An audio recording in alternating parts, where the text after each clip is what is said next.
जय महादेव। 25 जून 2025 बुधवार के लिए ज्योतिषीय जानकारी। आइए जानते हैं कल के दिन के प्रमुख पंचांग घटक और उनका संभावित प्रभाव। तिथि अमावस्या, कृष्ण पक्ष, आषाढ़ मास।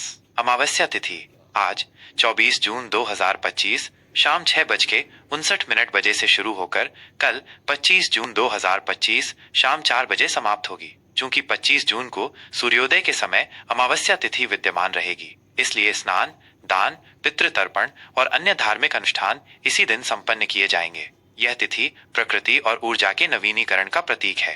वार बुधवार। बुधवार का दिन भगवान गणेश और बुध ग्रह को समर्पित है। यह दिन बुद्धि, संचार और व्यापारिक गतिविधियों के लिए अनुकूल माना जाता है। मास आषाढ़, कृष्ण पक्ष। आषाढ़ मास वर्षा ऋतु की शुरुआत का प्रतीक है और आध्यात्मिक रूप से यह माह गुरुओं और तपस्या से संबंधित है।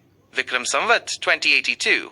सूर्योदय लगभग सुबह 5:09 बजे। सूर्यास्त लगभग शाम 6:52 बजे। चंद्रोदय लगभग सुबह 4:33 बजे 25 जून। चंद्रास्त लगभग शाम 7:07 बजे 25 जून। अमावस्या पर चंद्रमा अदृश्य होता है, जो आंतरिक चिंतन और मौन साधना के लिए प्रेरित करता है। नक्षत्र मृगशिरा लगभग सुबह 10:42 बजे तक प्रभावी रहेगा। मृगशिरा नक्षत्र का स्वभाव कोमल, खोजी और संवेदनशील माना जाता है। यह नक्षत्र अन्वेषण, नई शुरुआत, रचनात्मक कार्यों और आध्यात्मिक गतिविधियों के लिए उपयुक्त होता है। इस अवधि में मन कुछ चंचल रह सकता है, लेकिन ये खोज और सीखने की प्रबल इच्छा भी देता है।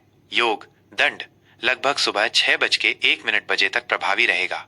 दंड योग को कुछ चुनौतीपूर्ण माना जाता है, जो दृढ़ संकल्प और अनुशासन की मांग करता है। यह योग आपको बाधाओं को दूर करने और लक्ष्य प्राप्त करने के लिए प्रेरित कर सकता है, बशर्ते आप धैर्य और एकाग्रता बनाए रखें। करण चतुष्पद लगभग सुबह 5:28 बजे तक प्रभावी रहेगा। चतुष्पद करण स्थिरता और व्यावहारिकता से जुड़ा है। यह पशुओं से संबंधित कार्यों और जमीनी मामलों के लिए अनुकूल माना जाता है। अशुभ मुहूर्त राहु काल दोपहर 12 बजे से दोपहर 1:43 बजे तक। राहु काल को किसी भी नए या शुभ कार्य को शुरू करने के लिए अशुभ माना जाता है। इस दौरान नकारात्मक ऊर्जा का प्रभाव अधिक होता है, इसलिए महत्वपूर्ण निर्णय लेने या नए काम की शुरुआत से बचें। गुलिक काल सुबह 10:17 बजे से दोपहर 12 बजे तक।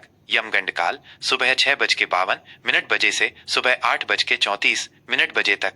ये दोनों काल भी अशुभ माने जाते हैं, जिनमें यात्रा या किसी बड़े लेन देन से बचना चाहिए। शुभ मुहूर्त अभिजित मुहूर्त सुबह 11:33 बजे से दोपहर 12:27 बजे तक। यह दिन का सबसे शुभ मुहूर्त माना जाता है। इस अवधि में शुरू किए गए कार्य सफल होने की प्रबल संभावना होती है। आप कोई महत्वपूर्ण मीटिंग या शुभ कार्य इस समय में कर